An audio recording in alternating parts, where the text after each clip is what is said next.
지지해 주시면 감사하겠습니다. 예. 자, 저는 지난 10월 한 달 동안에 기도에 관한 주제로서 말씀을 전했어요. 기억나시죠? 그리고 지난주에는 추수감사주일 때문에 감사절에 관한 설교를 전했습니다. 제가 2주 전에 기도에 관한 설교하면서 이런 설교를 했습니다. 사탄이 우리를 공격하고 유혹할 때 사용하는 많은 방법들이 있는데 그 중에 두 가지, 첫째는 사람들의 조롱과 무시와 모욕을 통해서 우리 마음의 평정심을 깨트려서 폭력적인 사람으로 만들어 놓는다 그랬습니다. 두 번째, 내가 가장 사랑하는 사람, 내가 의지하고 내가 많이 좋아하는 그 사람을 이용해서 나를 공격하고 나를 배신하게 함으로 나를 영적인 나락으로 떨어뜨린다 말씀을 드렸어요. 그리고 이 모든 것들은 영적 전쟁이기 때문에 결국 그 순간 우리가 할 것은 기도뿐이다 말씀을 드렸습니다. 여러분, 이런 말씀을 듣게 되면 두 가지 정도 질문이 생길 것 같아요. 저나 여러분에게. 첫째는 뭐냐면, 그러면 조롱과 무시를 당하고 사랑하는 사람으로부터 배신과 공격을 당할 때 내가 구체적으로 어떤 기도를 해야 됩니까? 두 번째는, 그러면 기도만 하면 모든 문제가 다 해결됩니까? 이 두 가지 문제가 제기가 됩니다. 저는 오늘 기도에 관한 주제 설교 마지막 결론으로서 이 두 가지 주제를 좀 여러분과 생각해 보려고 합니다. 그리고 오늘 설교의 도움을 위해서 예수님의 기도와 또 지지난주처럼 느헤미야 기도를 모델로 한번 좀 생각해 보려고 합니다. 첫 번째 문제입니다. 만일 누군가가 나를 조롱하고 무시하고 모욕할 때, 또는 내가 의지하고 사랑했던 사람이 나를 배신하고 공격할 때 어떤 기도를 어떻게 해야 되는가? 이에 관해서 예수님과 느헤미야의 기도가 우리에게 좋은 본이 됩니다. 먼저 누가복음 22장 44절 말씀을 좀 보시겠습니다. 예수께서 힘쓰고 애써 더욱 간절히 기도하시니 땀이 땅에 떨어지는 핏방울같이 되더라 라고 말합니다. 이 말씀은요, 예수님이 어떤 심정으로 기도하셨는지를 너무너무 잘 보여주는 말씀입니다. 힘쓰고 애써서 기도했어요. 그랬더니 그 결과 땀이 마치 땅에 떨어지는 핏방울같이 되었다라고 이야기합니다. 왜 여러분, 주님이 이렇게 고통스러운 기도를 하고 있는 것일까요? 그 이유는요, 사탄이 사람들의 조롱과 비웃음과 모욕, 그리고 사랑하는 제자들의 배신을 통해서 주님이 십자가 지는 것을 방해하는 것을 알았기 때문입니다. 그리고 예수님은 조롱과 멸시를 당하고 배반을 당하는 이 고통스러운 감정을 하나님께 고하기 위해서 간절히 기도했고, 그 결과 땀이 마치 피가 되어서 땅이 떨어졌다라고 말합니다. 주님께서 받으실 마음의 아픔, 조롱, 비웃음, 상처, 배신감, 이런 것들이 얼마나 클지를 주님은 미리 예견하시고 마음에 담겨있는 그 상심과 절망과 상처를 우리 하나님께 그대로 아랬던 것입니다. 자, 지난번에 이어서 느헤미야 이야기를 좀 해보겠습니다. 산발락과 도비아는 예루살렘 성벽을 쌓고가 있는 느헤미야를 반대하면서 조롱했어요. 기억나시죠? 아무리 성벽 쌓아봐라, 그 성벽 위에 여우 한 마리가 올라가도 무너지고 말 것이다. 조롱하고 비웃었습니다. 자, 여러분, 느헤미야가 이 문제를 어떻게 해결할까요? 느헤미야가 하나님께 기도합니다. 그런데 느헤미야의 기도 내용이 조금은 이상합니다. 느헤미야서 4장 4절과 5절 말씀을 보십시다. 우리 하나님이여 들으시옵소서. 우리가 업신여김을 당하나이다. 원하건대 그들이 욕하는 것을 자기들의 머리에 돌리사 노략거리가 되어 이방에 사로잡히게 하시고 주 앞에서 그들의 악을 덮어두지 마시며 그들의 죄를 도말하지 마옵소서. 그들이 건축하는 자 앞에서 주를 노하시게 하였음이니이다.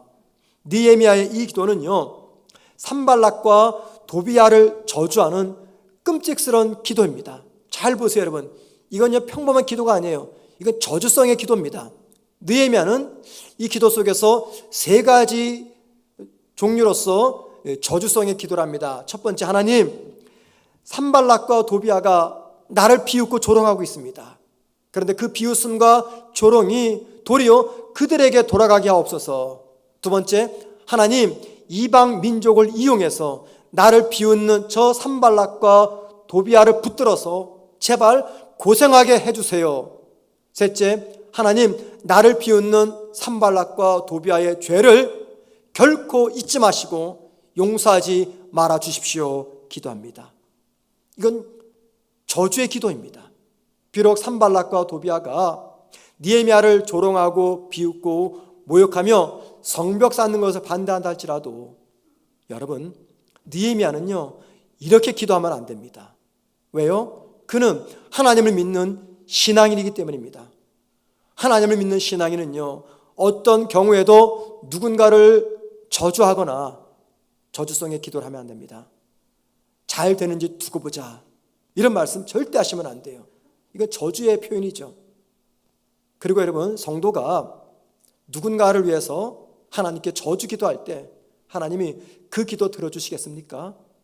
안 들어줘요. 그래서 오늘 느헤미야의 이 기도는 조금 이상합니다. 제가 종종 설교 시간에 인용하는 사람 중에 C.S. 루이스라는 분이 있어요. 이분은 원래 무신론자였습니다. 근데 그가 예수를 믿기 위해서 이제 성경책을 읽기를 시작했습니다. 성경책을 한창 읽다가 다윗이 쓴 시편 109편 읽게 되었어요. 그런데 그 말씀을 읽던 중에 루이스는 성경을 그냥 땅바닥에 집어 던졌습니다. 왜 그럴까? 한번 여러분 화면을 통해서 루이스가 읽었던 말씀을 보십시오. 시편 109편 8절과 13절 말씀 길지만 제가 중간에 중약하고 한번 읽어보겠습니다. 그의 연수를 짧게 하시며 그의 직분을 타인이 빼앗게 하시며 그의 자녀는 고아가 되고 그의 아내는 과부가 되며 그의 자녀들은 유리하며 구걸하고 그들이 황폐한 집을 떠나 빌어먹게 하소서. 맨 끝에 그의 자손이 끊어지게 하소서. 다윗의 이 기도는요 누군가를 무섭게 저주하는 기도입니다. 아마도 다윗이 누군가로부터 큰 상처를 입은 것 같아요. 억울함을 당했든지 너무 분하고 너무 힘들고 너무 아프고 너무 속상해가지고 하나님께 지금 뭐라고 기도합니까? 하나님, 그 사람이 빨리 죽게 해주세요. 하나님, 그의 사회적 신분이 빼앗기게 해주세요. 하나님, 그의 자녀는 고아가 되게 하시며 그의 아내는 과부가 되게 해주세요. 그의 자녀들은 고아처럼 방황하며 유린하며 마침내 그들의 집도 잃어버리고 가난해서 빌어먹게 해주세요. 하나님, 그들의 자손이 끊어지게 해주세요. 무서운 기도잖아요, 여러분들. 그죠? 엄청난 기도입니다. 루이스가 이 기도문을 읽다가 성경책을 집어 던져버렸어요. 왜? 어떻게 하나님의 말씀인 성경에 사람을 저주하는 이런 이야기가 기록될 수 있느냐, 그 이유 때문입니다. 여러분, 다윗이 왜 이런 저주성의 기도를 하고 있는 것입니까? 힘들기 때문에. 사람들이 그를 공격하고 비웃고 조롱하고 모욕하고 그를 억울하게 만들었기 때문에 너무너무 힘들고 속상하니까 하나님께 지금 이 기도를 하고 있는 것입니다. 그런데요, 루이스가 성경을 집어 던진 다음에 생각해 보았어요. 왜 하나님의 말씀이라고 하는 성경에 이런 저주성의 기도가 들어있을까?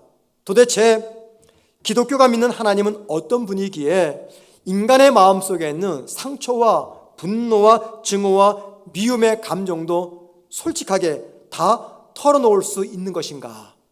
도대체 하나님은 어떤 신이기에 인간이 하나님 앞에서 상처와 분노와 미움과 증오의 감정을 다 드러내는데도 책망하지 않고 다 들어주시고 오히려 그들의 마음을 위로하는 것일까?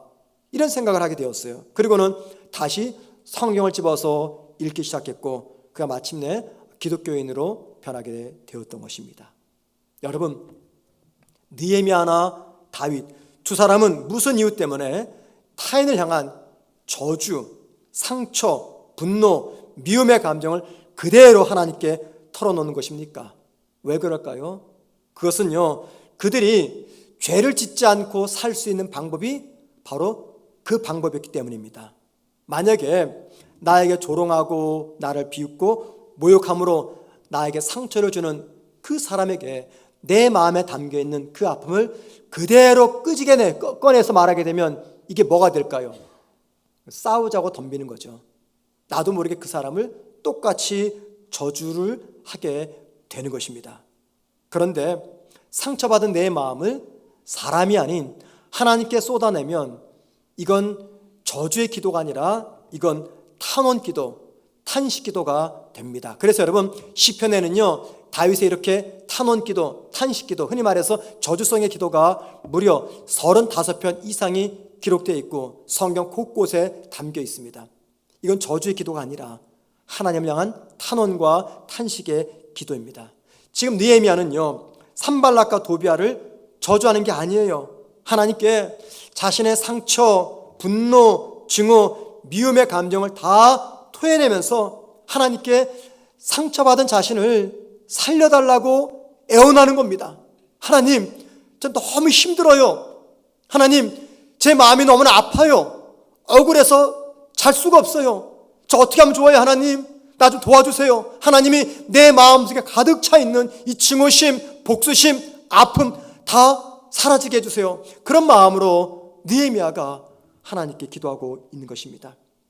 사람으로 받은 상처를요 하나님께 토설하지 않고 내 마음에 그대로 담아두게 되면요 반드시 사탄은 내 마음에 담겨있는 그 상처를 이용해서 더 깊은 구렁텅이로 나를 떨어뜨립니다. 사람에게 받은 상처, 증오의 감정이 있다면 여러분 부탁드립니다. 절대 사람들을 찾아가지 마십시오. 위로받고자 사람들에게 하소연하지 마세요. 혹은 내가 이에는 이, 눈에는 눈이라고 나도 똑같이 대갚아주겠다고 가서 싸우지 마세요. 돌아오는 것은 피차 손해뿐이고 아픔입니다. 말하려면요 한 사람 있습니다. 접니다.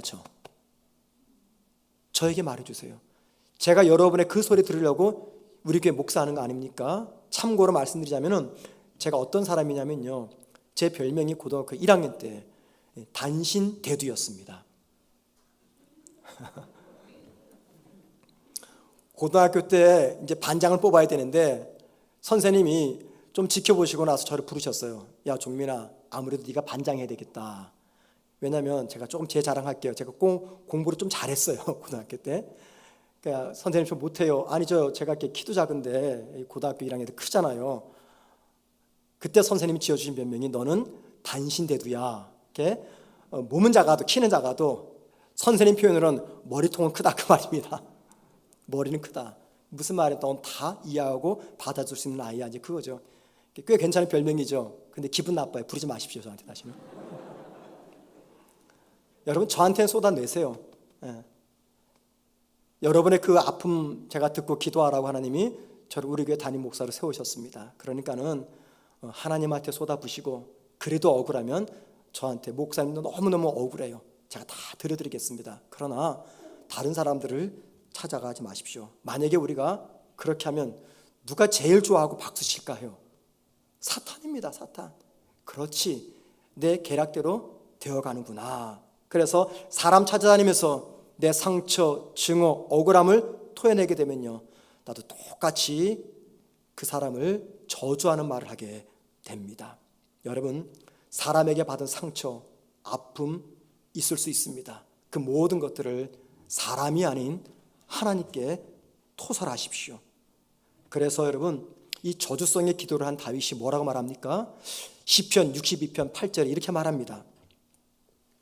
백성들아 시시로 그를 의지하고 그의 앞에 마음을 토하라.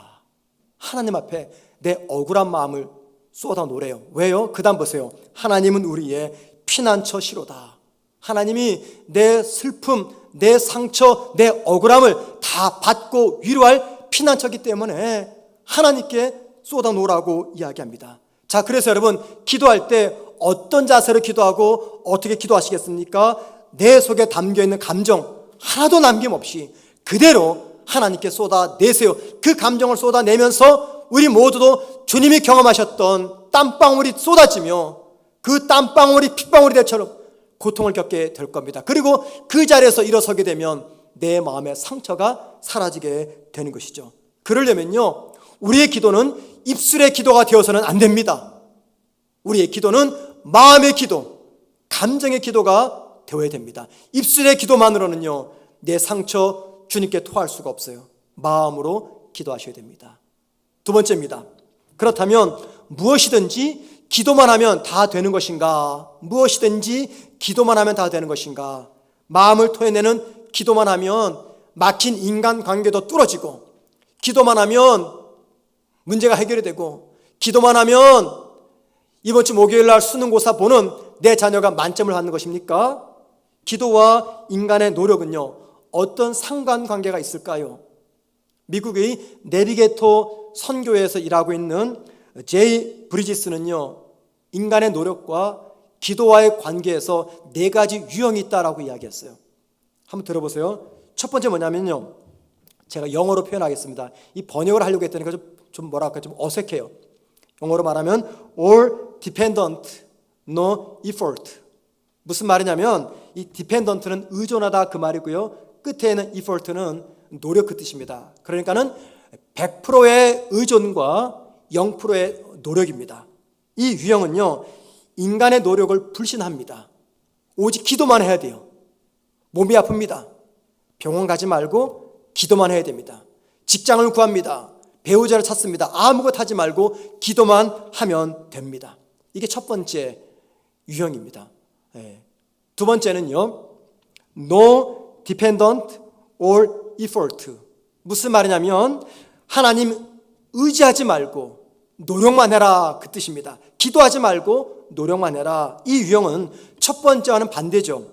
인간의 책임과 인간의 노력을 강조하기 위해서 기도를 부정해버립니다. 기도의 필요성을 느끼지 못합니다. 자기가 해야 할 일을 하지 않고 기도만 하는 사람들을 비판합니다. 세 번째, partial dependent, partial effort. 무슨 말이냐면 부분적 의존, 부분적 노력 그 뜻입니다. 그러니까는 하나님과 인간의 관계가 이게 동역의 관계예요. 예를 들면 여러분들 무거운 가구를 옮길 때 혼자 옮기면 무지 힘들어요. 시간도 많이 걸리고. 그럼 누군가가 저쪽 끝을 잡아주면요, 쉽게 빨리 옮길 수 있죠. 그것처럼 나 혼자 어떤 일을 하면은 많이 힘들어요. 못하는 건 아닙니다. 할 수 있어요. 근데 많이 힘들어요. 시간도 걸리고. 그런데 하나님이 조금 도와주면 쉽고 편하게 그 일들이 해결이 됩니다. 이 특징은 뭐냐면 기도는 해요. 그런데 그 기도에 큰 기대감을 갖지 않습니다. 설령 하나님이 기도 응답하지 않아도 괜찮아요. 왜? 내 힘으로 힘은 들지만 할 수 있기 때문에. 이게 바로 partial dependent, partial effort입니다. 마지막 네 번째, all dependent, all effort입니다. 100%의 의존과 100%의 노력입니다. 최선을 다합니다. 하지만 동시에 철저하게 하나님을 의지합니다. 바로 이것이 신앙인의 바른 자세라는 겁니다. 저는 유학 시절 참 많은 고생을 했어요. 남들처럼 뭐 부모 후원을 받아서 유학 간 것도 아니고 많은 재물이 있어서 유학 간 것도 아니고 그냥 현지에서 100% 조달하기 위해서 무모하게 유학을 떠났어요. 2번씩이나. 그런데 첫 번째는 3년이었기 때문에 짧아서 괜찮았는데 두 번째는요, 꽤 길었어요. 한 12년을 있었으니까는 목회와 함께 하면서. 그런데 너무너무 힘이 들었어요. 어렵고 아프고 너무너무 슬펐고 고달팠습니다. 여러분, 제가 목사잖아요. 얼마나 간절히 하나님께 기도했겠어요. 밤낮으로 기도했죠. 밤낮으로 금식도 하면서. 그런데 하나님은 거의 대부분 확실한 방법으로 저를 도와준 적이 없으세요. 자, 여러분, 제가 열심히 기도했습니다. 그랬더니 갑자기 한국에서 알지 못하는 분에게 전화가 와요. 혹은 아는 집사님이 전화가 와요. 목사님 많이 힘드시죠? 제가 목사님 등록금 대드리려고 돈 1,000만 원 보내드렸습니다.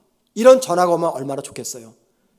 그런데 아무리 기도해도 이런 전화 안 와요, 여러분. 없어요. 딱 두 번 받았습니다. 제 자녀 등록금을 놓고 제가 막 금식 기도할 때 한국에서 한 번, 미국에서 한 번, 딱 2번 받았어요. 나머지는 다 제가 해결했어요. 아무리 기도해도 하나님께서 초자연적 방법으로 도와주지 않아요. 근데 저 혼자 하는 겁니다. 나의 힘으로 어려운 시간들을 박차고 지나왔어요. 내가 모든 일을 했지 하나님 한 것 아무것도 없어요. 그런데 여러분, 시간이 지나고 나니까 그때를 돌아보면은요, 모든 것들은 다 하나님이 하셨어요. 그때는 몰랐어요.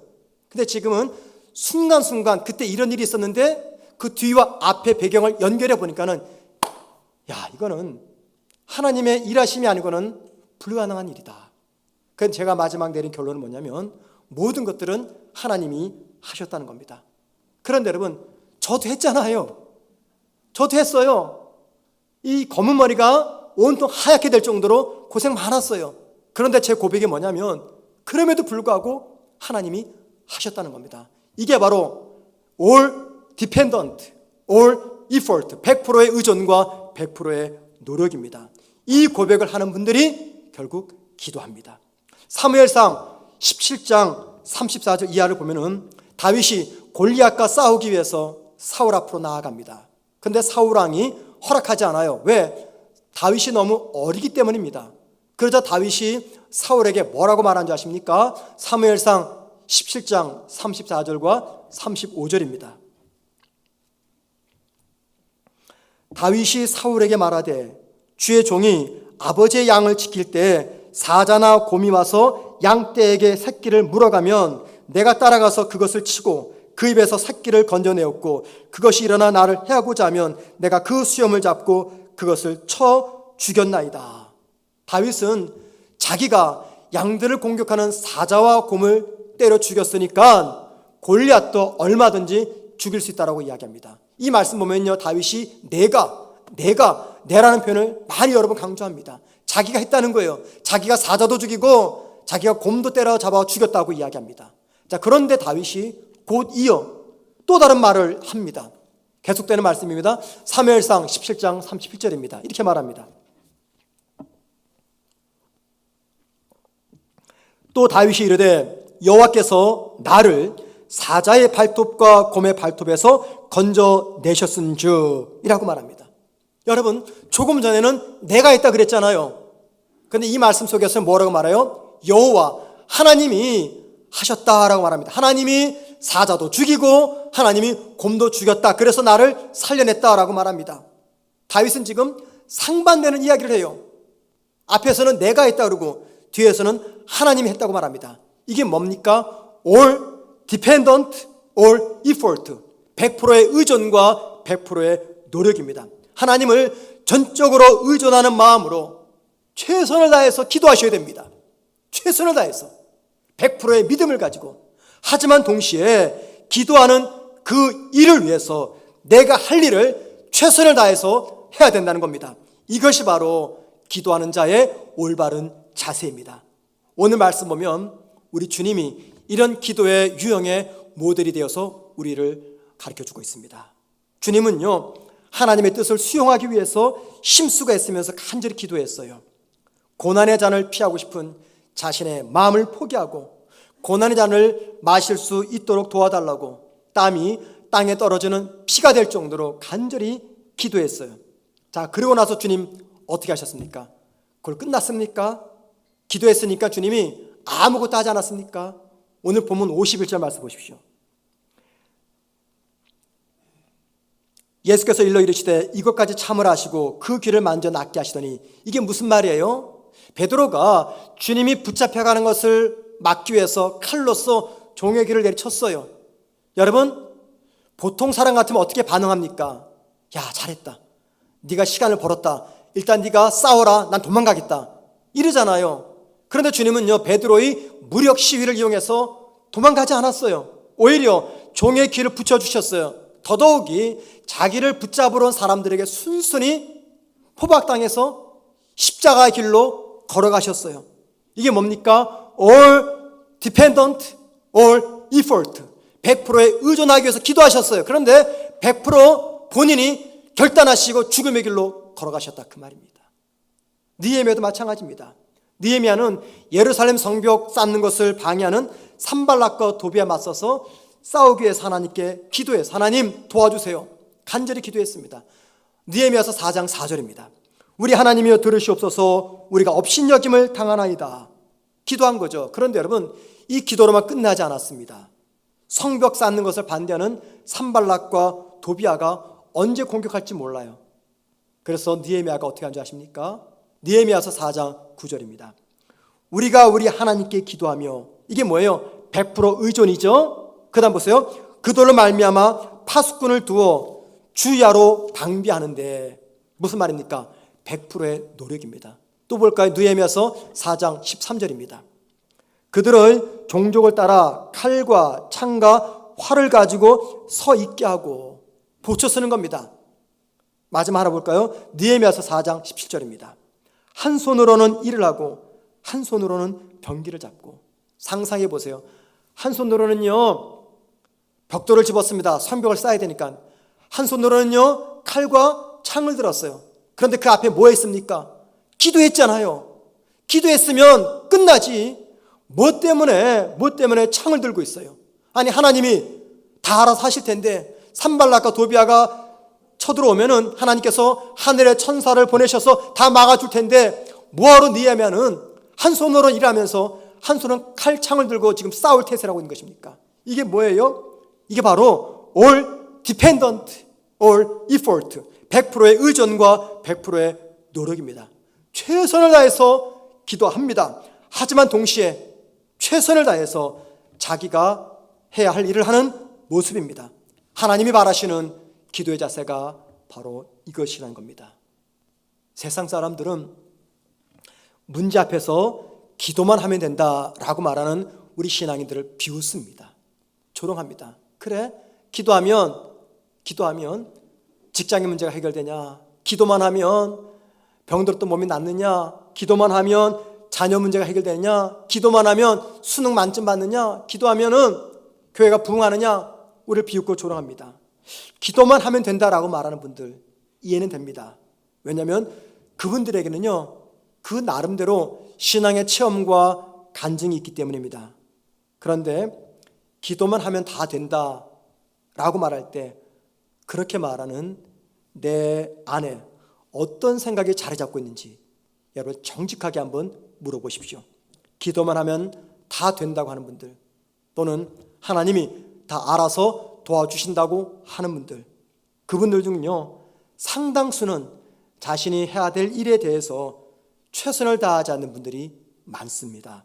무슨 일이든지 그 일의 성취를 위해서는요 대가를 지불해야 돼요. 대가를 지불해야 돼요. 기도만 한다고 주장하는 분들은요 인간이 치러야 될 수고의 대가를 지불하지 않습니다. 기도만 하면 된다라고 하는 분들은요 신앙이 깊어서라기보다도 자신이 해야 될 일이 있는데 자기가 안 하고 그 일의 결과를 하나님께 떠맡기고 있는 것입니다.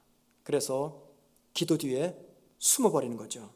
나를 조롱하고 나를 험담하는 원수 같은 사람과 화목하며 사랑하게 해달라고 기도합니다. 열심히 기도합니다. 그런데 정작 그 사람을 찾아가서 화해의 손길은 내밀지 않습니다.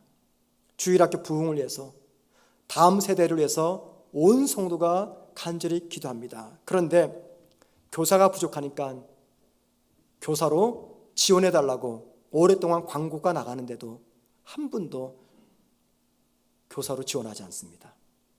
믿지 않는 가족이 주님을 믿게 해달라고 기도합니다. 그런데 믿지 않는 가족이 주님을 믿을 수 있도록 내가 무엇을 해야 되는지, 어떻게 해야 되는지는 고민하지 않습니다. 나의 배우자가 나만 사랑하고 나만 봐주기만을 위해서 기도합니다. 그런데 나의 배우자가 나만 사랑하고 나만 바라보도록 하기 위해서 나는 아무것도 하지 않습니다. 우리 교회가 건강한 교회가 되고 우리 교회가 양적으로 질적으로 부흥하며 성장하는 교회가 되기 위해서 기도를 합니다. 그런데 우리 교회가 건강한 교회가 되기 위해서, 부흥하는 교회가 되기 위해서 내 자아는 십자가에 죽이지 않습니다.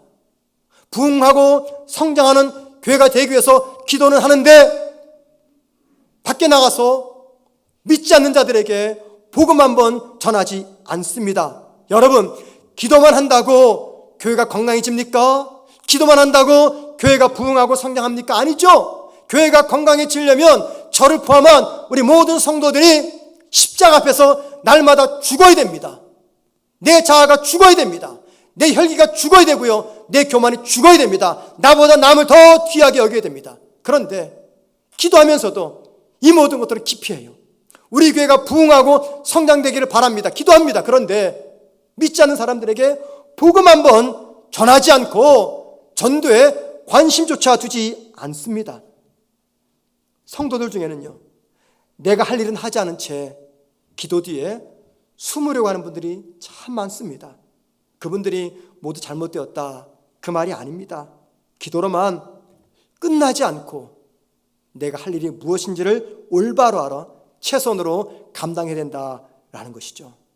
나의 양보가 필요합니다. 나의 헌신이 필요합니다. 나의 희생과 이해심의 결단이 필요합니다. 그런데 이 모든 것들은 하지 않고 기도만 하고 있다면요, 그것은 내가 지금 기도 뒤에 숨어버린 비겁자라는 것입니다. 기도하지 않고 모든 것들을 하는 것, 이건 잘못된 거예요. 반대로 기도만 하고 아무것도 하지 않은 것, 이것도 잘못입니다. 기도와 함께 내가 그 일을 병행해야 됩니다. All dependent, all effort. 100%의 의존과 100%의 노력이 우리에게 있어야 됩니다.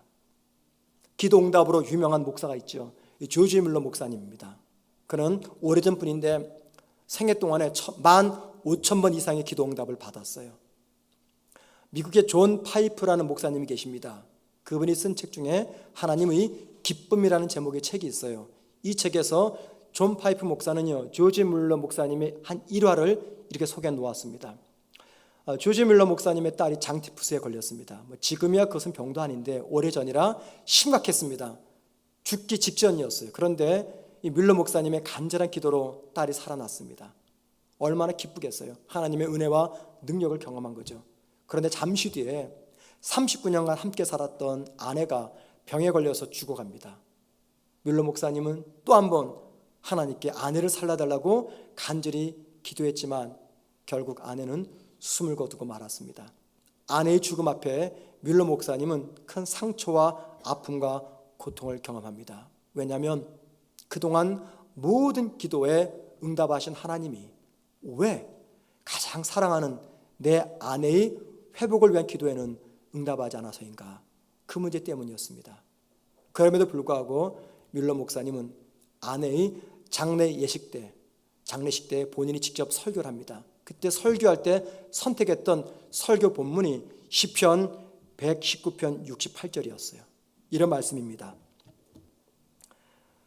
주는 선하사 선을 행하시오니 주의 율례들로 나를 가르치소서. 주는 선하사 선을 행하시오니.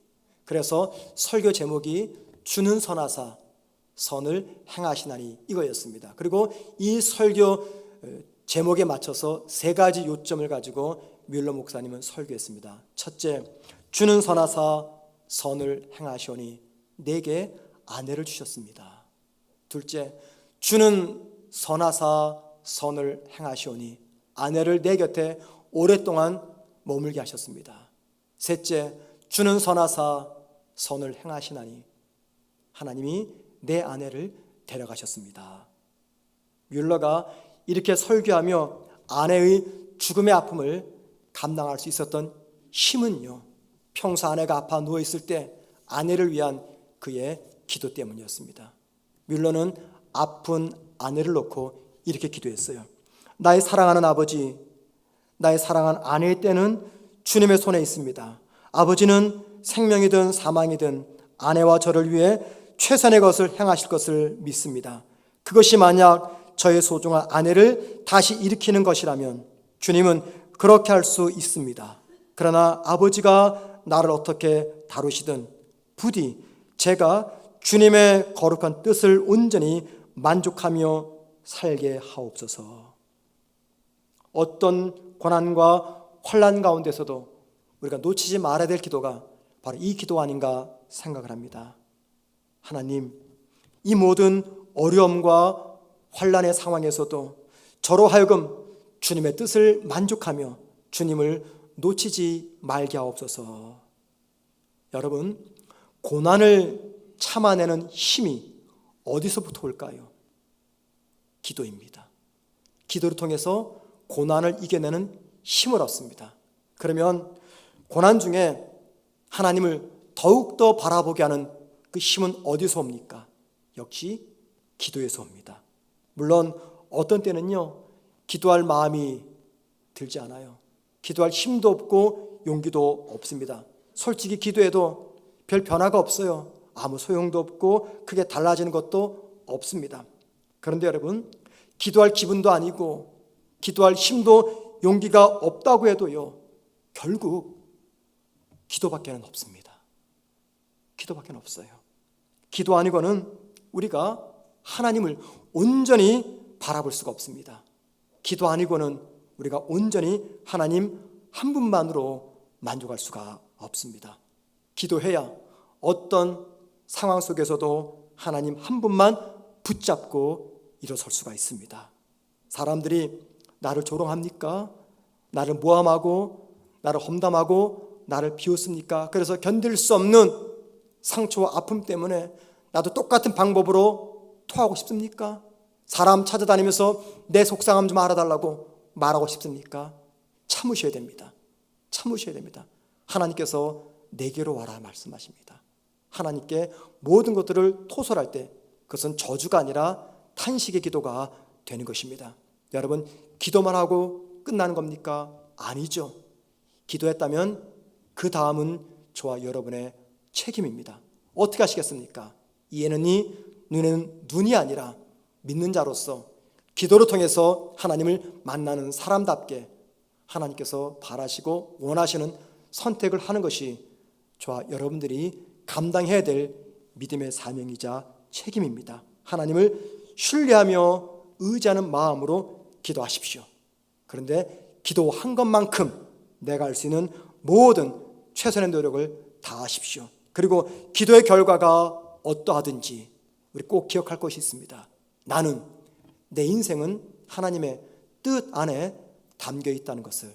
그래서 저와 여러분은 어떤 결과도 믿음으로 수용할 수가 있는 것입니다. 100%의 의존과 100%의 노력 기억하시면서 오직 내 마음을 하나님께만 보여드리고 내어드리는 우리 모두가 되기를 주님의 이름으로 축원을 드립니다.